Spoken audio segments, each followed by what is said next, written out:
આજે અમારી ટીમ બાબરા તાલુકાના ખાખરિયા ગામની મુલાકાત આવી હતી। ત્યાં પહોંચ્યાને તો જે રીતે સ્વાગત થયું એ જોઈને મન રાજી થઈ ગયું। ગામના વડીલ ઘુગા દાદા અને તેમની આખી ટીમ અમારી રાહ જોઈ રહી હતી અને પછી તો કાઠિયાવાડી માણસની મહેમાન ગતિ એટલે ગરમાગરમ ચા। અમે પહોંચ્યા ત્યારે ચા તૈયાર જ હતી। એ ખુલ્લા વાતાવરણમાં દાદા અને તેના મિત્રો સાથે બેસીને એ ચા પીવાની મજા અલગ જ હતી। એ તો કોઈ મોટા શહેરોના કેફેમાં ક્યાંય નથી મળતી। સાચું કહું તો એ ચામાં એક અનોખી તાજગી હતી। પછી તો ચા સાથે વાતોના એવા લાગ્યા કે ઘુગા દાદાએ તો ખાખરિયા ગામનો જીવતો જાગતો ઇતિહાસ અમારી સામે રજૂ કરી દીધો। ગામની એવી વાતો કરી કે જે તમને કોઈ ચોપડામાં ન મળે। જૂના જમાનાના કિસ્સા, ગામના સંઘર્ષની વાતો। દાદા અને તેના મિત્રો વાતો કરતા હોય ને એમ લાગે કે જાણે આપણે એ જ જમાનામાં જીવી રહ્યા છીએ। ઘુગા દાદા અને તેના સાથી મિત્રો બધા સાથે મળીને જે હાસ્ય મજાક થઈ છે એણે આ મુલાકાતને ખાસ બનાવી દીધી। મિત્રો, આપણે આપણા ગામના વડીલો સાથે થોડોક સમય કાઢીએ તો તેની પાસે ખૂબ જાણવા તેમજ સમજવા જેવું ઘણું બધું છે। આવા ગામડાઓમાં રહેલા રત્નોને આપણે ઘણીવાર ભૂલી જઈએ છીએ। ઘુગા દાદા અને તેના સાથી મિત્રોની એ બેઠક મને સમજાવ્યું કે અસલી ખુશી સાદગીમાં અને વડીલોના આશીર્વાદમાં જ છે। ક્યારે તક મળે તો આવા વડીલોને ખાસ મળજો, એમની પાસે બેસજો, એમની વાતોમાં તમને જીવનનો સાચો નિચોડ મળી જશે। ચાલો, હવે હું તમને ઘુગા દાદા અને તેમના સાથી મિત્રોની મુલાકાત કરાવું।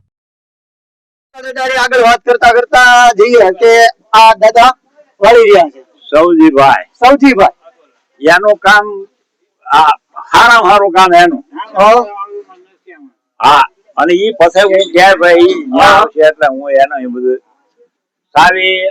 સાવી રાખે પછી આનું કાંઈ પણ ચોખાઈ કરવાની બળતણ ભાંગીને કટકા કરવાના કોઈ એમ કે અહીંયા શમશાનમાં ઢાંકણું નાખી જાય તો એ હમું નમું કરી અને પેક કરવાનું એને બધું કામ હા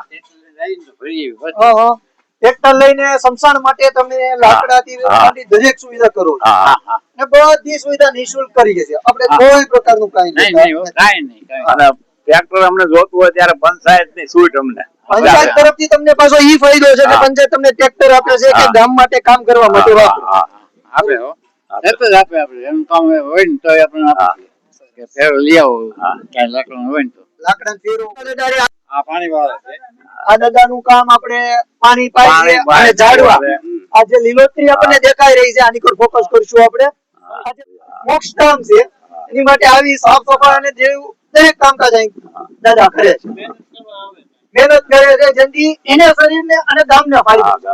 તમે આ જોઈ રહ્યા છો આપણે આ શમશાન છે આ તમને શમશાન નથી લાગી આ કોઈ પિકનિક સ્થળ હોય જ્યાં તમને મજા આવે બેહવા આવો તો એમ લાગે કે અહીં જીવ શાંતિ નથી અને પૂરેપૂરો બધાનો સપોર્ટ આત્માને ઓટોમેટિક શાંતિ એનું કામ રોજ સવારમાં 2 ટાઈમ આવવાનું 2 ટાઈમ આવી બધા સાફ સફાઈ અને કામકાજ કાનજીભાઈ છે ભોળાનાથની દીવાબત્તી ભોળાનાથનું કામકાજ તમારું ભોળાનાથને રાજી રાખો ભોળાનાથ કહી કે બધાની આયુષ્યને હારી આપે કાનજીભાઈ છે પ્રજાપતિ છે કાનજીભાઈ।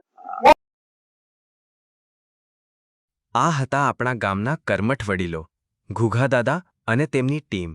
તમે જોયું ને કેવી રીતે આપણા ગામના આ વડીલો પોતાની જાતે આટલું સુંદર કાર્ય કરી રહ્યા છે। પછી એ આપણો આ સુંદર બગીચો હોય કે પવિત્ર મોક્ષધામ, દરરોજ પોતાની જાતે સાફ સફાઈ અને છોડવાઓનું જતન કરવું એ ખરેખર પ્રેરણાદાયી છે।